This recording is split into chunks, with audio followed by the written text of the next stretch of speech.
हर साल लाखों लोग मुश्किल से मुश्किल रास्तों से गुजरकर, कभी-कभी तो अपनी जान जोखिम में डालकर भी केदारनाथ जैसी जगहों पर क्यों पहुंचते हैं? देखिए, ये सवाल सिर्फ आस्था का नहीं है। इसमें तर्क है, विज्ञान है और इंसान के मन की वो गहरी परतें हैं जिन्हें हम रोजमर्रा की जिंदगी में टटोलते भी नहीं। तो आज चलिए इसी सवाल को समझते हैं आर्यन की कहानी के जरिए। एक ऐसी यात्रा जो सिर्फ पहाड़ों पर नहीं, बल्कि एक इंसान के मन के अंदर शक और विश्वास के बीच चलती है। तो ये है आर्यन, एक मॉडर्न प्रैक्टिकल फोटोग्राफर जिसके लिए पहाड़, बर्फ ये सब सिर्फ एक खूबसूरत फ्रेम है। और उसका ये सवाल, लोग इतनी तकलीफ उठाकर यहाँ आते क्यों हैं? असल में ये आज के दौर में बहुत से लोगों का सवाल है ना? उसके लिए ये सफ़र एक काम था, एक असाइनमेंट, लेकिन ये जल्द ही तर्क और विश्वास के बीच टकराव का एक लाइव एक्सपेरिमेंट बन गया। चलिए इस एक्सपेरिमेंट को ज़रा करीब से देखते हैं। और जैसा किसी भी एक्सपेरिमेंट में होता है, शुरुआत होती है एक चुनौती से। और यहाँ ये चुनौती सिर्फ शरीर की थका देने वाली चढ़ाई नहीं है, बल्कि विचारों की भी है। आर्यन का मॉडर्न लॉजिक सदियों पुरानी आस्था की चढ़ाई चढ़ रहा है। रास्ते में दो अलग अलग दुनियाएं टकराती हैं। एक तरफ है उसका दोस्त रुद्र, जिसकी आस्था इन पहाड़ों में सिर्फ पत्थर नहीं, बल्कि महादेव का घर, एक दिव्य ऊर्जा देखती है। और दूसरी तरफ है आर्यन, जिसका तर्क कहता है ये सिर्फ पत्थर और बर्फ है। ये बहस सिर्फ दो दोस्तों के बीच नहीं है, ये दो नजरियों के बीच है। एक जो महसूस करता है और दूसरा जो सिर्फ सबूत ढूंढता है। घंटों की मुश्किल चढ़ाई के बाद जब आर्यन मंदिर के सामने पहुंचता है, तो उसके तर्कवादी दिमाग पर कुछ ऐसा असर होता है जिसकी उसने कल्पना भी नहीं की थी। और यहीं से इस एक्सपेरिमेंट का अगला दौर शुरू होता है। कभी ऐसा हुआ है कि किसी चीज को देखकर आप बस अवाक रह गए हों, शब्द ही न मिल रहे हों? साइकोलॉजी में इसे ऑ यानी विस्मय का अनुभव कहते हैं। जब हम अपने से बहुत बड़ी, बहुत भव्य किसी चीज को देखते हैं ना, तो हमारा लॉजिकल दिमाग कुछ पल के लिए शांत हो जाता है। ढलते सूरज की रोशनी में उस मंदिर को देखकर आर्यन का वो लॉजिक का कवच पहली बार टूटता है। और तभी उसके दिमाग में वो घटना कौंधती है जो इस जगह को सिर्फ खूबसूरत नहीं, बल्कि रहस्यमयी भी बनाती है। साल 2013 की वो भयानक बाढ़, जिसने पूरी केदार घाटी को तबाह कर दिया था। सब कुछ मलबे में बदल गया था। और यहीं पर कहानी एक बहुत दिलचस्प मोड़ लेती है।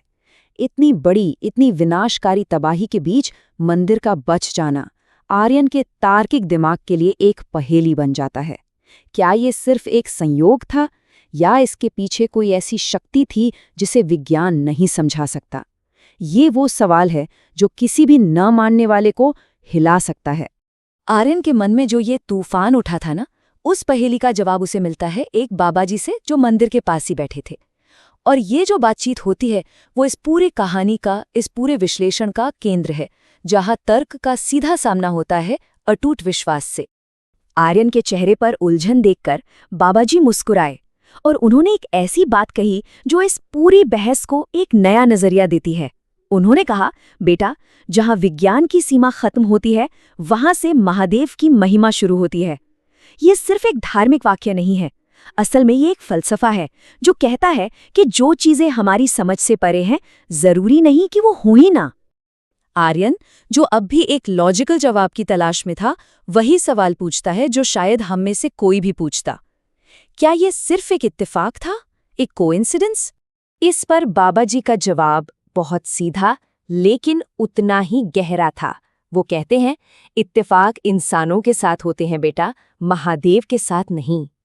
उनके जवाब में एक ऐसी ताकत थी, एक ऐसी दृढ़ता थी, जिसने आर्यन को ये सोचने पर मजबूर कर दिया कि क्या हर घटना का एक वैज्ञानिक स्पष्टीकरण होना ही जरूरी है।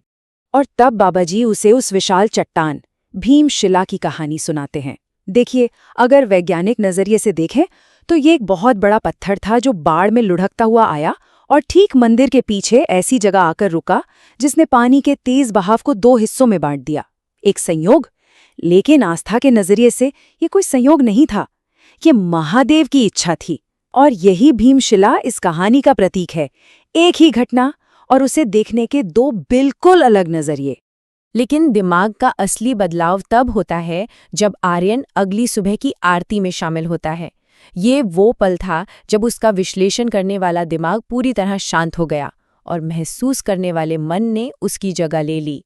सुबह का वो वक्त, चारों तरफ शंख और घंटियों की गूंज और हवा में तैरते हर हर महादेव के जयकारे।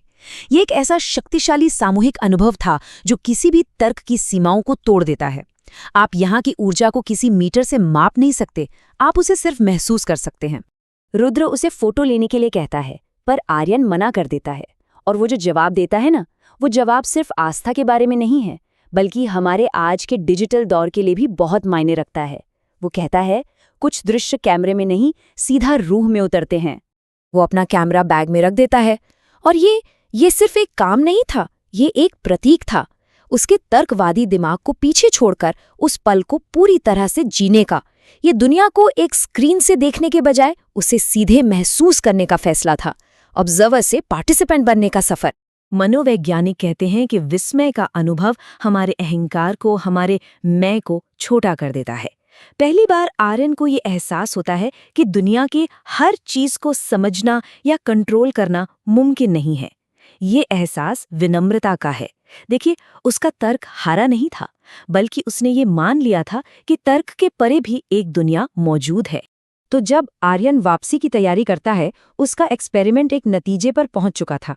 वो अब वो इंसान नहीं था जो इस चढ़ाई पर आया था। यहाँ आकर आर्यन को वो बात समझ आती है जो ऐसी यात्राओं का असली मकसद है, कि ये जगहें कुछ मांगने के लिए नहीं है, बल्कि खुद को एक नए नजरिए से देखने, खुद को ढूंढने के लिए हैं। उसका ये कहना कि महादेव ने आज मेरा घमंड तोड़ दिया और दिल जोड़ दिया, असल में इस पूरी यात्रा का निचोड़ है। ये अहंकार के टूटने और खुद से और इस ब्रह्मांड से जुड़ने की प्रक्रिया है।